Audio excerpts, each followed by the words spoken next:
1975 एक कैनाल के पास एक लड़की की डेड बॉडी मिली जिसने सिर्फ एक नहीं पहना था। इसके एक महीने बाद ही एक लड़के की डेड बॉडी उसी कैनाल के पास आधी जली हुई मिली। आखिर कौन था इन सब के पीछे? दुनिया में आज तक बहुत सी सीरियल किलिंग हुई, मगर ये केस कुछ अलग है। ये कहानी उस लड़के की है जिसने मात्र 19 साल की उम्र में अंडरवर्ल्ड को ज्वाइन कर लिया और बिना किसी कारण 20 से ज़्यादा लोगों को मौत के घाट उतार दिया। A serial killer who is still alive. Hey guys, and what's up? उम्मीद करता हूँ सब अच्छे होंगे। आज का केस काफ़ी इंटरेस्टिंग है, तो शुरू करते हैं बिना किसी देरी के। चार्ल्स का जन्म 6 अप्रैल 1944 को फ्रेंच कॉलोनियल टेरिटरी में हुआ। चार्ल्स के फादर इंडियन और मदर वियतनामी थे। इसका पूरा नाम चार्ल्स सोबराज था। सोबराज बचपन से एक गुड लुकिंग और चार्मिंग पर्सनैलिटी वाला लड़का था। सोबराज के जन्म के कुछ समय बाद ही इसके फादर इसे और इसकी मां को छोड़कर इंडिया चले जाते हैं। अब इसकी मां एक फ्रेंच लेफ्टिनेंट से शादी कर लेती है और इनका परिवार अब फ्रांस शिफ्ट हो जाता है। सोबराज की मां अब अपने नए जीवन में काफ़ी बिजी हो चुकी होती हैं, जिस वजह से वह सोबराज पर अब उतना ध्यान नहीं दे पाती। सोबराज धीरे धीरे अपनी माँ से दूर होता जा रहा था। उसे ऐसा लगता था कि उसके सौतेले पिता ने उसके परिवार को तोड़ दिया और उसकी माँ को उससे दूर कर दिया। सोबराज के मन में बचपन से ही अपने सौतेले पिता के लिए काफ़ी नफरत भर चुका था, इसलिए वो बचपन से ही छोटे मोटे क्राइम्स करने लगा था ताकि वो फाइनेंशियली अपने पिता पर डिपेंड ना हो। साल था 1963। बर्गलरी के जुर्म में सोबराज को पहली बार जेल हुई। जेल में उसने अपनी चार्मिंग पर्सनैलिटी का फ़ायदा उठाकर सबसे दोस्ती कर ली। यहाँ तक कि प्रिजन वॉलंटियर फेलिक्स से भी उसकी अच्छी दोस्ती हो गई। जब वो जेल से छूटा तो फेलिक्स के साथ ही रहने लगा। फेलिक्स के साथ हाई प्रोफाइल पार्टीज में जाना, लोगों को स्कैम करना और भी बहुत। फेलिक्स एक अच्छे कॉन्टैक्ट वाला बंदा था। फेलिक्स की बदौलत सोबराज अंडरवर्ल्ड तक पहुंचता है और मात्र 19 साल की उम्र में अंडरवर्ल्ड के लिए स्मगलिंग जैसे काम करने लगता है। एक ऐसी हाई प्रोफाइल पार्टी में सोबराज चैंटल कैम्पेगनन से मिलता है, जो एक बहुत ही खूबसूरत और रिच लड़की होती है। दोनों को लव एट फर्स्ट साइट हो जाता है। मगर जिस दिन सोबराज चैंटल को शादी के लिए प्रपोज करने वाला होता है, उसी दिन पुलिस उसे अरेस्ट करने आ जाती है। अब चैंटल जान चुकी थी कि सोबराज एक क्रिमिनल है, मगर फिर भी वो उसके पर्सनैलिटी से इतना अट्रैक्ट हो चुकी होती है कि वो उसे छोड़ नहीं पाती और दोनों शादी करने का फैसला ले लेते हैं। सोबराज जानता था कि फ्रांस अब उसके लिए सेफ नहीं, क्योंकि उसने यहाँ अच्छे खासे क्राइम्स को अंजाम दे चुका था। इसलिए वो डॉक्यूमेंट्स को फोर्ज कर चैंटल को लेकर इंडिया आ जाता है। बॉम्बे आकर एक्सपेंसिव कार्स की चोरी कर नेपाल, बांग्लादेश, म्यांमार जैसे देशों में बेचने लगता है। पहले कार्स की स्मगलिंग, फिर ड्रग्स स्मगलिंग और फिर हथियारों की स्मगलिंग। ऐसे ही करते करते वो बॉम्बे में अपने स्मगलिंग का काम फैला चुका होता है। वो दौर था 1970 का, जब इंडिया में भी और ख़ास करके बॉम्बे में अंडरवर्ल्ड अपने पैर फैला रहा था। मगर इसी बीच सोबराज को एक बेटी होती है। चैंटल एक लड़की को जन्म देती है जिसका नाम वो लोग उषा रखते हैं। चैंटल अब चाहती थी कि सोबराज अपने काले कामों को छोड़कर एक अच्छे पति और पिता का फर्ज निभाए, मगर सोबराज का प्लान कुछ अलग था। सोबराज अब चैंटल से उब चुका था। चैंटल अब उसके लिए सरदर्द बन चुकी थी, इसलिए वो उसे वहीं छोड़कर खुद अफगानिस्तान आ जाता है और काबुल में एक टूरिस्ट गाइड बनकर लोगों के साथ स्कैम करने लगता है। लोगों से मिलना, उनके ड्रिंक्स में कुछ मिलाकर उन्हें बेहोश करना और उनके पासपोर्ट्स और सामान की चोरी कर गायब हो जाना, यही उसका काम था। जब तक पुलिस उसे अफगानिस्तान में अरेस्ट कर दी, वो अफगानिस्तान छोड़कर इस्तांबुल, तुर्की, यूरोप भाग गया। अगले 3 सालों तक वो यूरोप में घूमता रहा और 1975 में थाईलैंड आ गया। इंडिया में वो एक मैरी एंट्री नाम की लड़की से मिला होता है, जो उसकी भक्त बन चुकी होती है। मैरी और सोबराज मिलकर थाईलैंड में अपने गैंग को सेटअप करते हैं, जिनका मेनली काम होता है robbery, burglary, smuggling, black marketing जैसे काम। थाईलैंड में वो अजय चौधरी से मिलता है, जो उसका राइट हैंड बन जाता है। अजय चौधरी और सोबराज की पार्टनरशिप काफ़ी चलती है। ये दोनों मिलकर थाईलैंड में बहुत बड़े बड़े काम को अंजाम देते हैं। ब्लैक मार्केटिंग और स्मगलिंग में इनका काफ़ी नाम होता है। अब ये सब चल ही रहा होता है कि इसी बीच 16 अक्टूबर 1975 को एक कैनाल के पास एक लड़की की डेड बॉडी मिलती है, जिसने सिर्फ बिकनी पहना होता है। पहले तो पुलिस को लगता है कि उसकी मौत डूबने से हुई है, मगर जब पोस्टमार्टम रिपोर्ट आता है तो सबकी आंखें खुली की खुली रह जाती हैं। दरअसल उस लड़की को ड्रिंक्स में कुछ देकर बेहोश किया गया होता है। उसके बाद बहुत ही बेरहमी से उसके गले को दबाकर घोट कर मारा गया होता है। जब तक पुलिस इस केस को समझ रही होती है, तभी 1 महीने या 15 दिन बाद ही एक लड़के की आधी जली हुई बॉडी उस कैनाल से कुछ ही दूरी पर एक रिजॉर्ट के पास मिलती है। वह एक टर्किश लड़का होता है जिसका नाम हाकिम होता है, और जिस रिजॉर्ट के पास उसकी डेड बॉडी मिलती है वो रिजॉर्ट और किसी का नहीं, शोभराज का होता है। वही रिजॉर्ट जहां शोभराज और अजय चौधरी आए दिन पार्टियों को अंजाम दिया करते थे और टूरिस्ट गाइड को अपने यहाँ बुलाकर उनके साथ स्कैम करते थे और भी बहुत कुछ। पहले तो पुलिस इन दोनों केसेस को कनेक्ट नहीं कर पाती, मगर 16 दिसंबर 1975 को हाकिम की गर्लफ्रेंड चारमाइने कैरो की भी पहली वाली विक्टिम के तरह बिकनी में डेड बॉडी मिलती है, बहुत ही बुरी हालत में।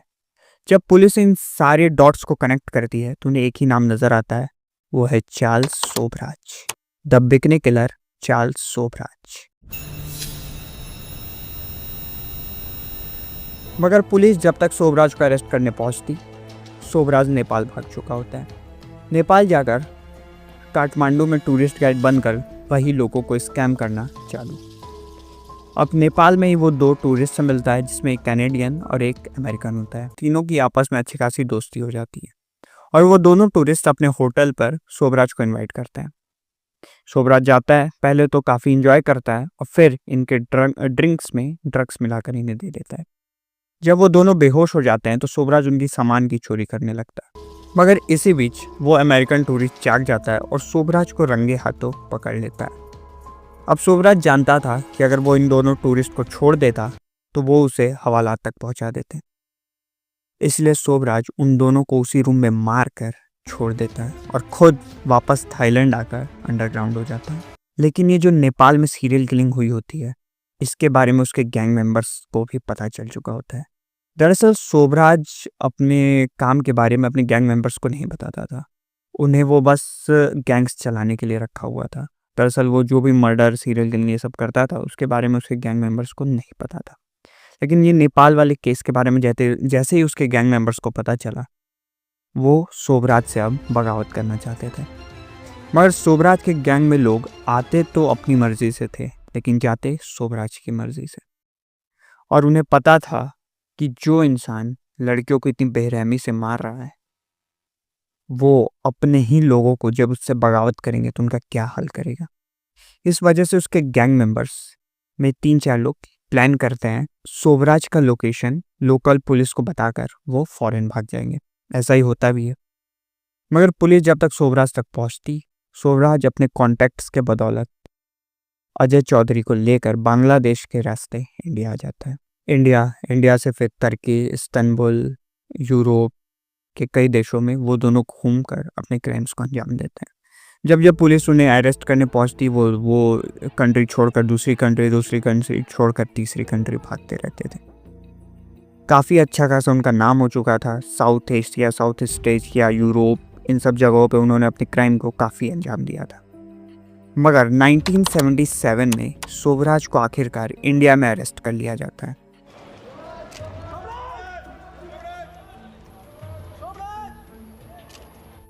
सबको यही लगता है कि अब शोभराज का गेम खत्म, मगर इंडिया में अरेस्ट होना शोभराज के ही प्लान का एकमात्र छोटा सा हिस्सा होता है। दरअसल जब वो इंडिया में अरेस्ट होता है तो उसी समय उसे बहुत से देशों की पुलिस ढूंढ रही होती है, खास कर बैंकॉक की पुलिस, क्योंकि उसने बैंकॉक में सबसे बड़े क्राइम को अंजाम दिया था। बैंकॉक में उसने 11 लोगों को एक साथ मौत के घाट उतारा था। इस वजह से बैंकॉक पुलिस उसे काफ़ी समय से ढूंढ रही थी, और अगर वो बैंकॉक पुलिस के हाथ लग जाता तो उसे फांसी की सज़ा थी। मगर अब वो इंडिया में अरेस्ट हो चुका था। इंडिया में उसने वैसे कोई बहुत बड़े क्राइम्स तो नहीं किए थे, इसलिए उसे मात्र 10 साल की सज़ा सुनाई जाती है। लेकिन वो रहता तो एक मोस्ट वांटेड क्रिमिनल ही है, इस वजह से उसे तिहाड़ भेज दिया जाता है। अब बैंकॉक पुलिस को जैसे ही पता चलता है कि शोभराज इंडिया में अरेस्ट हो चुका है, बैंकॉक पुलिस आ जाती है और इंडिया से डिमांड करती है कि शोभराज को बैंकॉक पुलिस के हवाले कर दिया जाए। मगर इंडिया में उसे सेंटेंसिंग हो चुकी होती है, इस वजह से अब बैंकॉक पुलिस कुछ नहीं कर सकती थी। तो इंडियन पुलिस और बैंकॉक पुलिस में एक डील साइन होता है कि जब भी शोभराज तिहाड़ से छूटेगा तो उसे बैंकॉक पुलिस के हवाले कर दिया जाएगा। मगर शोभराज का प्लान तिहाड़ में 10 साल 20 साल रहने का था। दरअसल बैंकॉक में एक लॉ था, अगर क्रिमिनल का क्राइम 20 साल के अंदर कोर्ट में प्रूफ नहीं हुआ तो वो फिर आज़ाद है।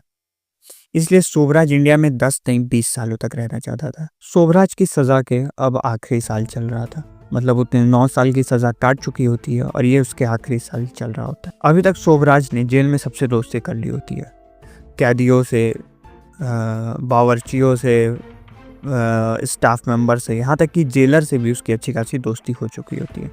जैसा कि उसका नेचर था, वो काफ़ी पोलाइटली बंदा था, मैनिपुलेट करने उसे बहुत इजीली लोगों को मैनिपुलेट कर लेता था। फिर बहुत ही चार्मिंग पर्सनैलिटी थी, जिस वजह से लोग उससे ईजिली अट्रैक्ट हो जाते थे। इसी का फ़ायदा उठाकर वो वहाँ से सबसे दोस्ती कर लेता है और अपने फेक बर्थडे सेलिब्रेशन ऑर्गेनाइज करता है, जिसमें वो वहीं के बावर्चियों से लड्डू बनवाता है और बाहर से स्लीपिंग पाउडर मंगवा कर उसमें मिलाकर पूरे तिहाड़ में बंटवा देता है। रात होते ही पूरा तिहाड़ सो चुका होता है। शोभराज अपने कुछ दोस्तों को लेकर तिहाड़ फान कर भाग जाता है और गोवा चला जाता है। अब गोवा जाकर कुछ टाइम एंजॉय करने के बाद वो खुद ही पुलिस के सामने आ जाता है। दरअसल उसका मेन मकसद जेल से बाहर नहीं, जेल के अंदर रहना था, क्योंकि जेल के बाहर रहना उसके लिए ज़्यादा खतरा था। अब उसे वापस अरेस्ट कर लिया जाता है और तिहाड़ भेज दिया जाता है और जेल ब्रेक करने के जुर्म में 10 साल की सज़ा और सुना दी जाती है। मतलब 10 साल की सज़ा तो वो काट ही रहा होता है, प्लस 10 साल की और सज़ा, टोटल 20 ईयर्स। मतलब बैंकॉक के लॉ के हिसाब से अब शोभराज आज़ाद था बैंकॉक में, मतलब 20 सालों की सज़ा पूरी करने के बाद। तो अब वो 10 साल की अपनी फिर से सज़ा पूरी कर रहा होता है और 1997 में उसे इंडिया से मतलब इंडिया में रिलीज़ कर, उसकी 20 ईयर्स की सज़ा कंप्लीट हो जाती है, उसे रिलीज़ कर दिया जाता है। अब वो होता तो ओरिजिनली एक फ्रांस सिटीज़न है, जिस वजह से उसे फ्रांस डिपोर्ट कर दिया जाता है। अब वो काफ़ी बूढ़ा हो चुका होता है, लगभग 60 साल का। तो अब वो अपने काले कामों को छोड़ चुका होता है, स्मगलिंग, ब्लैक मार्केटिंग, ये सब कामों को छोड़कर अब वो अपने ऊपर डॉक्यूमेंट्री बनाने, मूवी बनाने और बुक लिखने के लाइसेंस बेचकर पैसा कमा रहा होता है।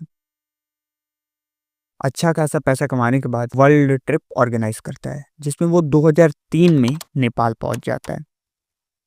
अब नेपाल में उसके साथ एक बहुत ही बड़ा ट्रेजेडी होता है। दरअसल नेपाल में वो जब घूम रहा होता है, इसी बीच एक जर्नलिस्ट उसकी फ़ोटो क्लिक कर उसे न्यूज़पेपर में पब्लिश कर देता है। अब जैसे ही वहाँ की पुलिस को शोभराज के आने का पता चलता है, वो उसे ढूंढने लग जाती है और मात्र कुछ दिन के अंदर ही शोभराज को दबोच लेती है। अब शोभराज का वो केस जिसमें उसने 2 टूरिस्ट को नेपाल में मारा था, वो केस अब वापस से ओपन हो चुका था, जिसमें उसे लाइफ इम्प्रिजनमेंट मतलब उम्र कैद की सज़ा सुना दी जाती है। शोभराज इस फैसले को नेपाल के सुप्रीम कोर्ट में चैलेंज करता है, मगर नेपाल सुप्रीम कोर्ट भी इस फैसले को बरकरार रखते हुए प्लस 2000 का फाइन और लगा देती है। इसी बीच शोभराज जब अपने एडवोकेट से मीटिंग कर रहा होता है, तो उसे अपने एक एडवोकेट की बेटी नीता बिस्वास से प्यार हो जाता है, जो उस समय मात्र 19 साल की होती है। और हैरानी की बात तो ये होती है कि उस 19 साल की लड़की को भी एक 60 साल के बुढ़े से प्यार हो जाता है। नीता बिस्वास 2011 के बिग बॉस की कंटेस्टेंट भी रह चुकी है, आप उन्हें वहाँ देख सकते हैं। और वैसे तो नीता बिस्वास ने हमेशा डिनाई किया है कि वो कभी शोभराज के साथ रिलेशन में नहीं थी, लेकिन सोर्सेज ये बताते हैं कि इनका लव अफेयर काफ़ी टाइम तक रहा था और 2007 में इन दोनों ने जेल के अंदर ही शादी कर ली थी। 2017 में Sobhraj had received multiple heart surgeries. उसकी तबीयत काफ़ी ख़राब रहने लगी थी और उसकी एज भी काफ़ी हो चुकी थी, जिस वजह से वो अपील करता है कि उसे अब छोड़ दिया जाए। लगभग 17-18 साल की उसने सज़ा कंप्लीट कर ली होती है, इसलिए 2022 में उसे नेपाल सुप्रीम कोर्ट द्वारा उसके मेडिकल कंडीशन के बिहाफ पे रिलीज़ कर दिया जाता है और 10 सालों तक उसके नेपाल आने पर बैन लगा दिया जाता है। आखिरी बार शोभराज को जनवरी 2024 में लंदन में देखा गया था। तो ये थी कहानी उस बिकनी किलर चार्ल्स शोभराज की, जो आज भी आज़ाद है, मगर कहाँ है किसी को नहीं पता। बाकी अगर केस पसंद आया हो तो सब्सक्राइब करना ना भूले और हाँ, इस चार्ल्स शोभराज पे एक मूवी बनी थी इंडिया में जिसका नाम था चार्ल्स और मैं, जिसके में मेन लीड एक्टर है रणदीप हुड्डा, आप चाहे तो देख भी सकते हैं। बाकी अगर केस पसंद आया हो तो लाइक करें, और अगर आप चाहते हैं मेरे वीडियो में कुछ भी इम्प्रूवमेंट तो बिना झिझक के कमेंट करें, सबकी कमेंट को पढ़ा जाएगा। राधे राधे।